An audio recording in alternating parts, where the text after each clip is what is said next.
So, welcome. My name is Dr. Andy Hahn, and this is the 61st episode of Guided Self Healing Fearless Living. And today I have the great honor, and I mean that seriously because I can say that because we just were on her podcast and I had the most lovely time with her. We're on with Shivany Gonnell, and Shivany uh, is right now running a summit called Spiritual Mastery in this global shift. I highly recommend that you all go and listen to it because it's a wonderful topic and she's a wonderful interviewer, and it certainly is time for spiritual mastery and a global shift for sure. So you can find it with her name, and her name we will send out to the whole world, but you'll have her name and you can find her summit, and it's going on right now. So please go watch it and just have a chance to. And I'm not only saying this because I'm on her summit, although I am. So, but Shivany is over and above that.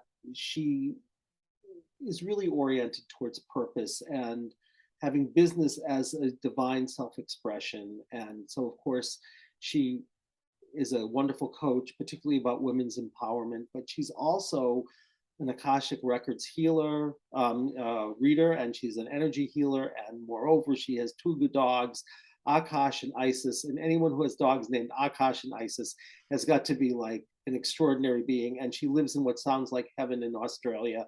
So that's what I know about her. And it's welcome, welcome, and thank you so much. And what I'd like to know, just selfishly, is how you put all this together, because you have your Akashic record healing, and you have your energy healing, and you have your coaching, and you have a whole way of doing coaching about helping people put together purpose and spirit and business into one wonderful like way of being. And I'd like to know how it all fits together for you, and like how it came to be fitting this way, and anything you want to tell us about that as a starting place, if that's a good starting place for you. So Yeah, sure. First of all, thanks for the wonderful introduction. And I'm so happy to be here with you and with everybody. Um, so yeah, look, I would say I was born awake, but then when I was 14, I seriously was questioning why am I here? Why is the world this particular way? Because I did not fit, or I didn't feel I would fit. So I basically added many modalities. But already when I was 14, I was curious about purpose. Everybody else had their first boyfriend. I was writing poetry about the eyes being the mirror into the soul. Yeah. So obviously early with that, contemplation. So how it all works I mean, I'm fascinated by it and absolutely love the modalities that I'm working with. And they're with purpose, I have two. So one is the Akashic, as you mentioned. For those of you who don't know what the Akashic records are, it's basically an energetic database that records everything you've ever done in any lifetimes, but it also records who you are this lifetime, your divine gifts, your life lesson, soul specialization, and that read together, like the soul profile, will give you a good idea, repurpose, which direction to move towards. I also work with human design. Again, totally different, but of course, truth is truth is truth, and it overlaps. And human design is another soul system. It's one of the newest soul systems on the planet. It's been channeled in 1987. And again, human design can give you a really good idea how to make correct decisions for you specifically, because we're all wired differently. So when I work with a client, I consult the Akashic and human design. So that's the first thing I do. Mm-hmm. The healing is being done when the stuff comes up, so to speak, because usually you say the journey from point A to point B, meaning point A is who you are with everything that you are today. Point B would be you are experiencing what you want. And you will be a very different person at point B to who you are today, right? And so everything that's not in vibrational alignment to point B will come up and will have to be released. So that's where the healing comes in. Mm-hmm. And of course, then the coaching, it would be very practical steps, yeah, because not only do you have a personal Akashic record, you also have a business record. And so it's a total shortcut because so many people that I see, they're doing everything, yeah, in business, and they're basically heading towards burnout. Mm-hmm. And then when I look in the records, quite often half of it, what they do, has to disappear. It's too much and it's not aligned. Yeah, it's about what suits each individual, each soul. How are they wired to create a business and Mm-hmm. live their purpose? Or if it's not creating a business, you know, how are you wired to live your purpose? I got it. Maybe you could start, because I'm curious, how you do certain things. So when you see healing needs to be done, can you tell us a little bit about what it is that you do that is your framework for doing the healing when somebody is stuck between where they are and where life is inviting them into? Can you teach us a little about that? Because I would love to know. Yeah, okay. So there are two, like I'm using, okay, when you embark on living your purpose, quite often we forget. I mean, not on, we forget even the coaching session 2 weeks ago. Yeah, because it seems like we have to hear something over and over and over again and then take little action steps towards it. So when I do the Soul Success Blueprint, which is the very, very first reading I do in the Akashic Records, which anybody can do, it's not just a reading, we are literally bringing your soul back to the point of origination, back to love and light. So it's really a 4-week process because 3 weeks out of that will be used as clearing. Mm-hmm. But when basically once that process is completed, the client will feel very different vibrationally. Again, it's very hard to explain. It's like trying to explain how a banana tastes. Yeah, I can tell you all the different bananas and shapes, but eventually, you know, you have to experience it and bite into it. But basically, vibrationally, you will be very different because we cleared a lot of what's holding you back. Yeah, so if you have created a vow of poverty, say 5 lifetimes ago, Mm-hmm. you don't remember that, but your life will be affected by that. Yeah, you will have trouble with money in some shape or form. Right. And so when I clear it on the level of the Akashic, then the client clears it through the emotional, mental, physical. And then we're also looking at a new physical action step because we're still in 3D, right? It's not just, 5D. And that's how we can literally create a new life or a new venture. So that's the Akashic record reading. But then, so that is like you get the proverbial kick out of the door, the cosmic kick out of the door. So Okay. things will be easier. Mhm. Yeah, things that were very hard will be easier.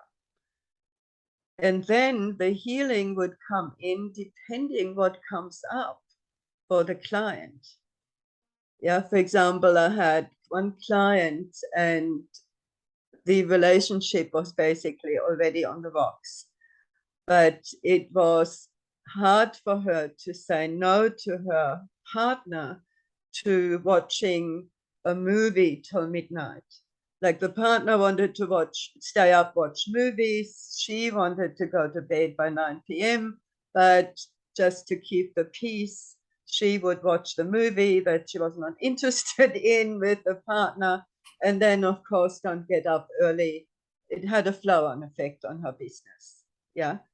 And then depending if saying no or not being liked, yeah, because if you say no, you have to create a boundary, and the risk is you have an argument on your hands. Mhm.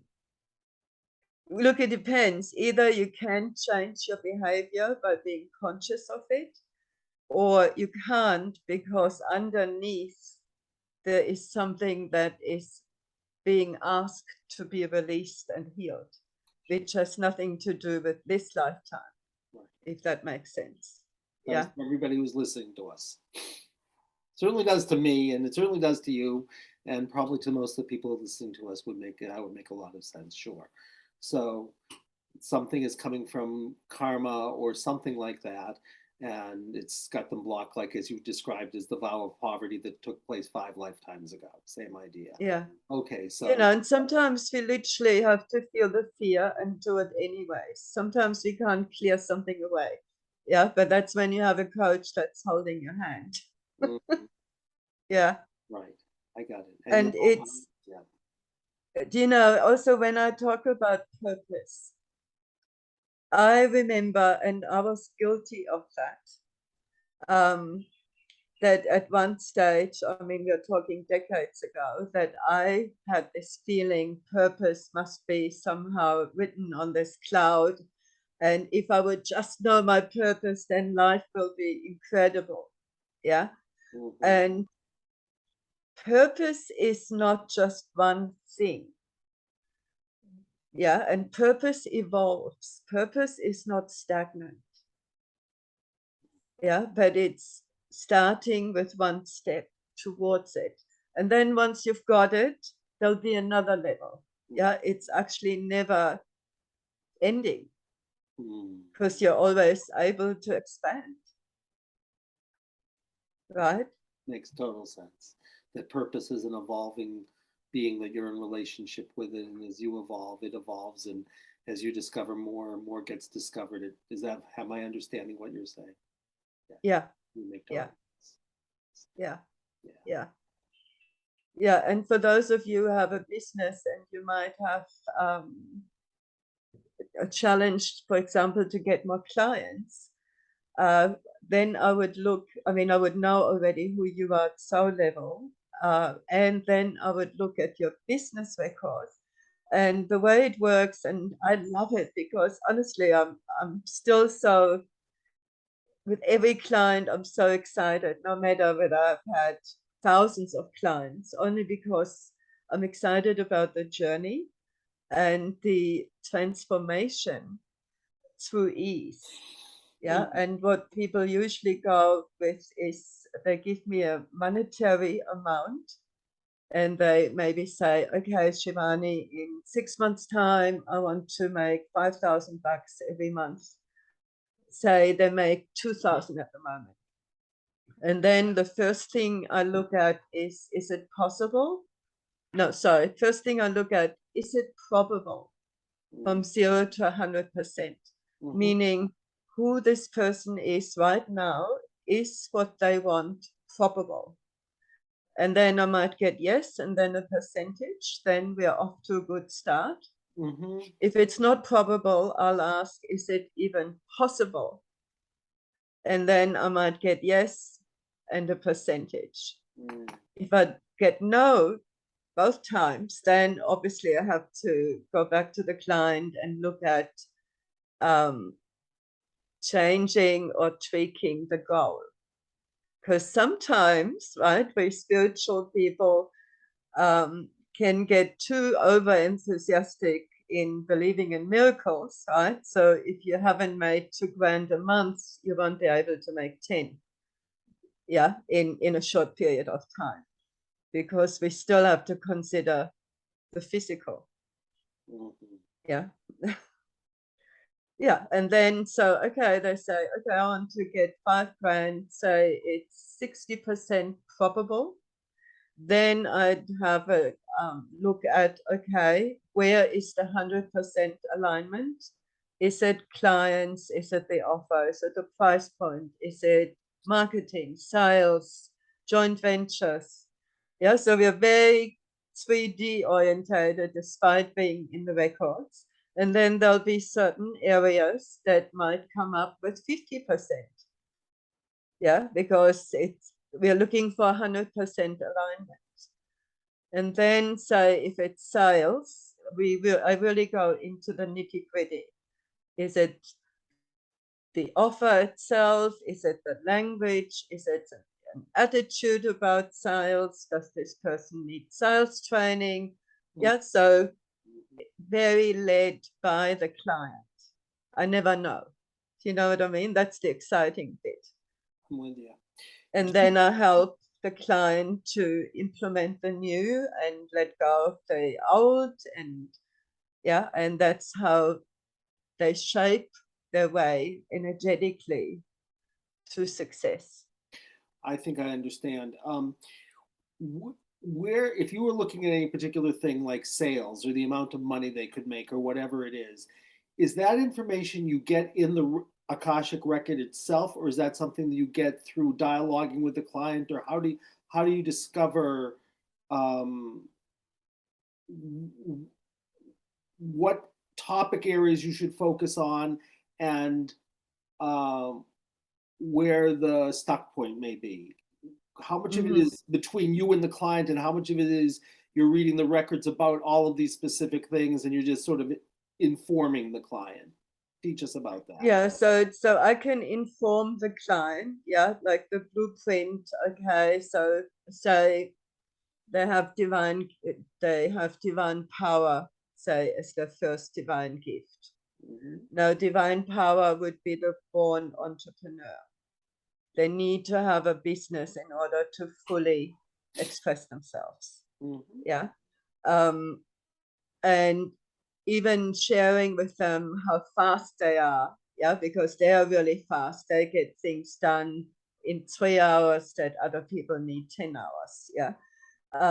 So I can give information, and certain gifts very much can shape what you do. So, for example, divine expression as a gift, you would be incredibly good with words, whether it's written or spoken.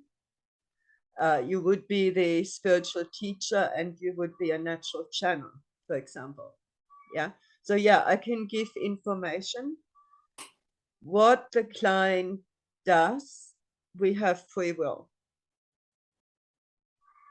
However, I'm also highly intuitive, and I seem to be able to hear what clients say when there is silence.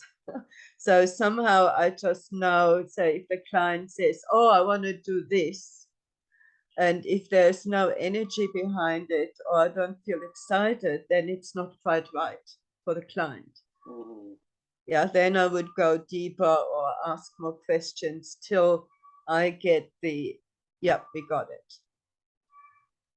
Yeah, but we have free will. Yeah, how we express is up to us. I'm with you. Maybe you could teach us a little bit about the relationship of free will and the relationship of the blueprints in the record, and how those things go or don't go together, assuming that the reason that well, maybe I can just ask, what's the relationship of free will and the blueprints in the record? How do they interact with each other? Can you help me with that? Okay, that's a great question. Well, look, ultimately, free will trumps, I think. We are born with free will, right? Even doing nothing is free will. Um, however, well, no, look, it's a great question because I'm just feeling into it and then I'm going, I wonder whether karma trumps,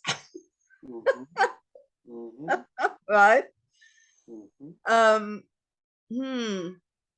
Okay, what I do know is we all have karma, yeah? And karma is not that you're punished for something, it's literally just the consequence of a action or the consequence of a wrong, in inverted commas, decision, yeah? So that however, if there's incomplete karma about something, that it will stop you in this lifetime. Yeah. So really, really important to do your personal work, your personal growth and your healing work. Because I mean, yeah, we have free will, but if I'll tell you what, I'll give you an example. I mean, that's with healing. I used to do Facebook Lives, and I'll be honest, I never liked them. It was always not easy. But I had a period, probably a year ago, I could not get myself to do a Facebook Live. Like it was almost, no, I can't do it. And that was over the top for me. Yeah, I could go, okay, I don't like it, but I'll do it. I could not do it. And I watched myself, I could not do it. I'm going, and I was scared. I'm going, what is this about? And I had a healing. And oh my God, this past life came up and it made so much sense where I basically tried, like I saw something the community didn't see. And when I shared, and it was basically, hey, we are in danger, we need to get out of this. And not only was I ridiculed, they didn't believe me. And I left, and my whole tribe basically died. So, then I had to work with nobody believes me, I'm ridiculed, all my people are dead. and that made a lot of sense, right? So again, it would be the healing or the karma to be worked on because, and after that, like a miracle, did a Facebook Live immediately. Right? Yeah, this is my world. Yes, yeah, you get it. 100. Here's what I'm hearing. You can tell me if this makes sense to you. It feels to me like the Akashic record as a energetic is like something that is the word that comes to me is like there's a gravitational pull, like it's like attracting you if you can get there. It's like an invitation to saying, here is something like your destiny that has been on some level, there's a kind of engraving that you've decided you want to move towards. And free will, it seems to me, is how much are you willing to do the work when, like, you have the anxiety of your Facebook thing? Are you going to say, forget it, I'm never going to do it? And like, yeah, I'm not meant to do this. Wrong practice. or will I look at the anxiety and say, is it really a trauma structure because there's some kind of reactivity or some kind of judgmentalism? It's not just that I'm not meant to do it, but there's something more there. And that free will is the choice to say, am I going to like choose to find out what that reactivity is, or am I going to choose to override it? That seems to me to be what free will really is. And yeah. if you choose not to override it, but to notice it, then whatever the karmic healing is, whatever that is, where you're stuck for whatever reason, there's something that couldn't be handled, you'll go back and find it, which will release it, which will then allow you more to align with whatever life is inviting you into, so you can move more towards whatever that uh, I wouldn't say destiny exactly as you're talking about it, but an invitation to like become more life, become closer to who you really are when you really align with that, whatever it is, Yeah. right? Invitation to become more joyful, ultimately, right? Whatever that joy is, right? Yeah, But yeah. yeah, and now here's then the next question, which is interesting to me, because let's suppose, to take a controversial example, in the Akashic record, it said to Jesus as Christ he was going to be crucified, and that that would be his joy, right? Let's suppose in the Akashic record. So it would seem to me that the joy then would be to say, I can be with anything, and whatever life is inviting me into is my destiny. And if life is asking for a sacrifice right now, I will just go, in a sense, smiling. But that may not be your impression. So I would love to know what you think. Hmm. Hmm. Gosh, I mean, everything is theory, Mm-hmm. right? Um, I believe that before we come into a lifetime, that we work out in some shape or form the essence of what we are encouraged and, well, what we've chosen to bring here. So with Jesus, for example, for me, the essence is he brought unconditional love onto the planet. Mm-hmm. Yeah. Mm-hmm. Um, did he know that he might have, yeah, he might probably have known that, yeah, you'll be crucified, because he would have probably already had a discussion before he incarnated with, Judas and, whoever Yeah. said, you do this, and, I want to learn about forgiveness and about holding my energy no matter what. Yeah. Um, and I think that was Jesus. Mm-hmm.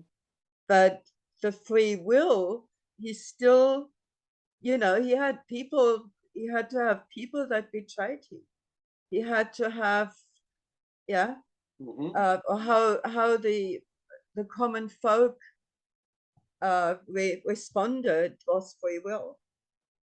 But I think the main things of his life would have been played out according to the intention being set beforehand. That makes sense. Makes sense to me. I mean, it's because I think it's very interesting that people can have goals, right? That People are can have, goals, right? That are relatively speaking egoic as opposed to life centric, right? I could say I can have any kind of goal I want, um, and it may be on an egoic level something that I think I truly desire, but on a larger level it may not be in alignment at all. I don't know if you found that. I'm curious what your sense is about, oh, sort of. I love that you're bringing this up, because what I noticed, and that is also what I help people with, especially say, um, they come and they say, hey, I want to have a brand new business, or I want a side hustle, say, or whatever they want. Mm-hmm. That quite often we want something because of parents that want that for us, or because we see a friend being successful with something and we go, oh, I want this. Yeah, but that is more the ego mind versus, is that really deeply what you want? Yeah, like, for example, I mean, that's a very superficial, level, but do I want a house with a brand new house with 4 beds and 3 bathrooms? And when I look at these houses, I hate them. They're sterile. No, I don't. you know? Mm-hmm. Um, but some people might want that because it's a status symbol. Yeah. Mm-hmm. So yeah, I do check with people, and that is something I can look up in the Akashic records. Is it really aligned? Yeah. And then look, we all need the ego. Yeah. Like I don't make the ego wrong, per se. Mhm. And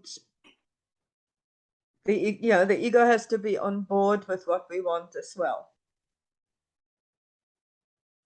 Yeah. Oh, totally. I'm right with you. Wherever your ego's at, until yes, and yes, yeah. Yeah. And sometimes, I remember uh, my Akashic record reader teacher, Andrea Hess, and she basically went from having a 3 months old baby and she just got divorced. So she was a single mom, and she swore to never ever be a single mom that is struggling financially. For her, that was a red flag. Mhm. And she has now like an 8-figure business within like 12 years. Okay. Mhm.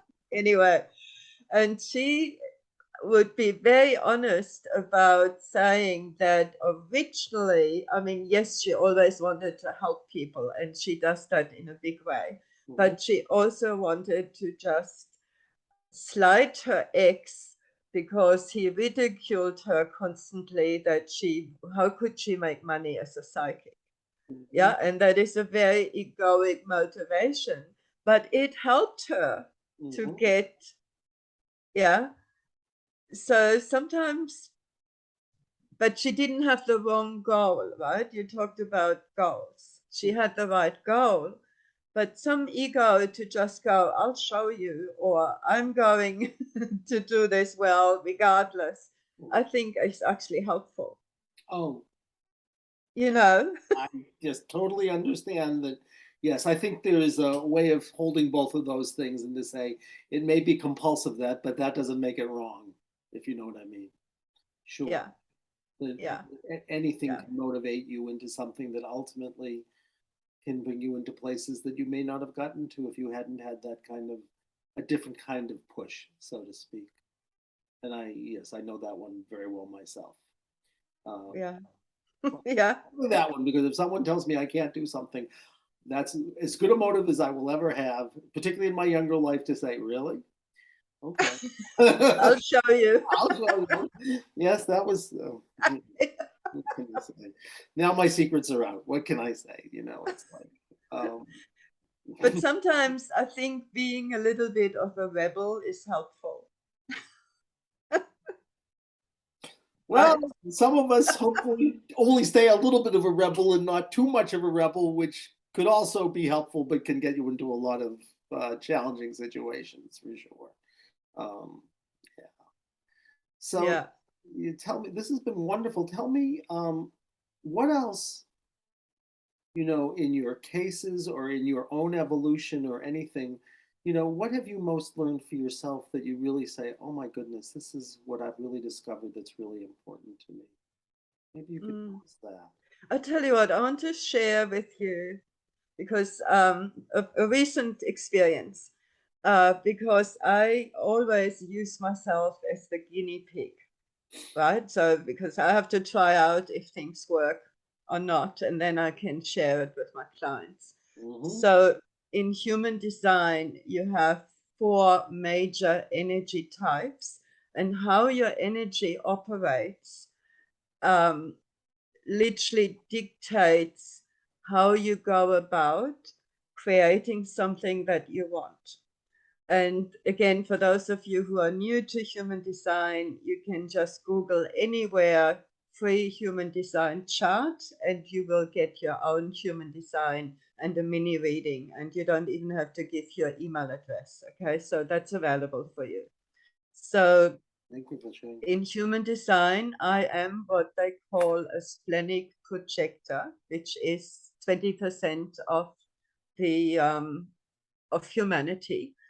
And as a like out of the 4 types, 3 have to wait in some shape or form. Only one can actually initiate and in form, and that is the manifester in human design. The projector that I am for anything that is life-changing in some, like that is a bigger decision, I have to wait for the invitation. Now, when I heard this principle for the first time, I thought, I'm waiting till the cows come home. What do you mean? Wait for the invitation, right? It goes so against our do, society. Mhm. And then I thought, well, let me just try it out, like be really conscious about that particular concept. So my intention was that I live on a quarter of an acre. I'm rural. I'm fully tropical in Australia, and the land, the way it is, actually lends itself to invite somebody to share the land that has a tiny home. So that was the intention. I thought it would be great, to have a couple. They're similar. They want to be self-sufficient, Now, I'm in the middle of nowhere with 1,000 people, okay? Mhm. And I want to attract this, and I wanted a couple. I'm basically asking for my soul tribe to come, Yeah. where we garden together and we have a common goal. Yeah. Okay. So, and I have to wait for the invitation. Where do I get this invitation from, right? Mhm. So I started and I talked to a friend about the idea, and she said, hey, here's a Facebook group all about tiny homes. Why don't you put a post up? So that was my first invitation. I looked at it, I thought, yeah, put a post up with pictures. People loved it, but nothing.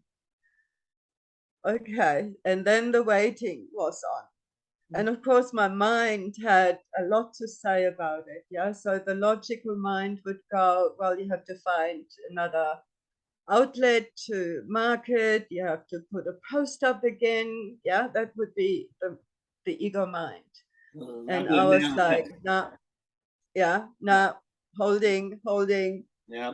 also thinking, oh my God, am I crazy? Yeah, like, anyway, I almost forgot about the post, and 2.5 months later, I got a PM. Are you still looking for somebody? Mhm. And when Kyra, when we exchanged notes, her take was that she went onto the site. She intended to click out. Her inner voice told her to keep scrolling, and she had to scroll for a while, right? 2.5 months worth. As soon as she saw my post, she knew that's it. And as soon as she contacted me, it was like we've known each other for 100 years, and they've now towed their tiny home 4,000 kilometers for all the way from Victoria to Queensland to be here. And they've been here for 2 months. And it's glorious. Yeah. And so it works. I had to wait for the invitation. I knew it would change my life. Yeah. And one post got the right people 2.5 months later. Well, even that post was an invitation because someone said, "Oh, yeah, do because this." I was really trying to be. I mean, I know, I've been told in my trainings, like the human design training, that, well, you wait for invitations by doing other stuff, being happy. Like I had invitations before, but to start from scratch and create something that, yeah. So I thought that was cool. So tell me, because now I'm very curious, the Akashic record readings ever come into seeming contradiction with the human design readings that you get? So that No, that's the cool thing. I was No, I mean, they're so different. Mhm. If anything, there's certain markers I get from human design that I can't get from the Akashic. and vice versa. And certain things I would say in the Akashic come out in human design, but in it, but differently. So no. However, for example, in the Akashic, I talked about that people have a divine gift. Most people have one standalone gift. Some have two. When you have two, sometimes they look like the exact opposite to each other. Yeah, and when you have two, it can be actually harder because you have to work with them together. So then, one might be, I'm a hermit, like divine power, I'm a hermit, I need ultimately not hermit, but I need stay with time hermit for because I myself. didn't bring that up today. Go ahead. You're going to hit the other one too. Go ahead. I can't. Yeah, and the other one, if you are the healer, your divine love, well, you need family around you, you need loved ones, you need to be interdependent, Mhm. So how do you work with these two conflicting energies? Yeah. What's fascinating today, because it's life is synchronistic, right? I have a client and she's very much into human design, and she said, she did she had her own chart, and her chart was a hermit chart and a role model chart. And she said, and I don't know, what I know about human design, makes I know just enough to make me dangerous, but I'm going to learn more now because I'm now really extra. I mean, I know the Enneagram unbelievably well, but I don't know human design unbelievably well. But I'm going to learn it. But she said, Do you know who you are in human design, your I do. type? I don't know what I am in human design. No. Because So I tell you what, just knowing that for me, like as a projector, I basically, I'm not doing anything consciously here, but a projector basically projects the energy, and energetically, I would have put you in a bubble. Yeah, it's like I'm piercing your energy and we are in a bubble. And just knowing that bit, and also knowing that the projector, the opposite, all the energy comes through us. Yeah, so I had to work for years that I picked up everybody else's energy. I'm angry, I'm sad, I'm whatever. It's not even me. right. Yeah, that's part of the projector as well. I'm sure it's for everybody, but projectors specifically. Yeah. So just knowing, and like as a generator, your energy just draws things in. Yeah, we actually don't like the whole thing of push, push, push. It's we don't have to do that once we trust how we are designed vibrationally. Yeah, so that's where you have the joy and the ease. And Well, if you hear the noise, that's my puppy scratching on the door, trying to get you in. can invite your puppy into the. Yeah, I might have to use, might have to get up. Get up. Is this Akash or Isis? This is Isis. Isis, right? I remember that. Come I on thought then. Isis was the puppy. Where's Oh Isis? my Yes, goodness. You are this is Isis. gorgeous. And now, come on, Isis. The trick is to go through the doggy door at the back and then scratch the front door to come in at the front. Aha. Right. Well, That's the. No, she's coming on the couch. Okay, we're all good. you see, well, I always knew that this was going to be a true love affair and that you were going to not be just doing this by yourself. I didn't know what that meant. But now I understand that this was really going to be you and Isis, and which is a whole different goddess than Akash. It must be related to the Akashic record somehow. And if it's not, then I'm confused. But be that as it may, it's fun. So, And honestly, I know you probably, if I tell you this, you would probably go, sure. I don't I say like anything. when Akash came, consciously I wanted to call him Angel. Okay, that was the conscious name. Hmm. And then I got through it's Akash. And it took somebody, and I was actually Googling the name. I'm serious. It took somebody to point out, oh, Akash and Akashic Records. Right. I did not make the connection. I'm serious. Well, it's It even, was like, duh. well, I mean, Akash Isis is almost Akashish. You know, it's like I could really, you put them together and it's like somehow or other it becomes Akashic, you know, so that there's something of a union between Akash and Isis that is like something extraordinary, you know. I don't even know what to. Yeah, and they're very much connected, like even in 3D terms. Yeah, I mean, look at them. And I am so Can glad you we see? did this on YouTube so that people can. You see, for those of you who can just listen or just listening, watch the YouTube because this was a moment that is worth like seeing if you The can. animals, The animals, yeah, well, the the animals, beasts. well, they're animals, and I'm not sure they're beasts, but they are truly loving, and they clearly love each other, and they also clearly feel very at home with you. So, you know, it's a great thing. Feeling very blessed, seriously, having these beings in my life, even if they're on four legs, they're still beings. That's true. Yeah, very supportive. Well, listen, I'm Hmm. very glad I had a chance to run into you into my life. So thank you so much.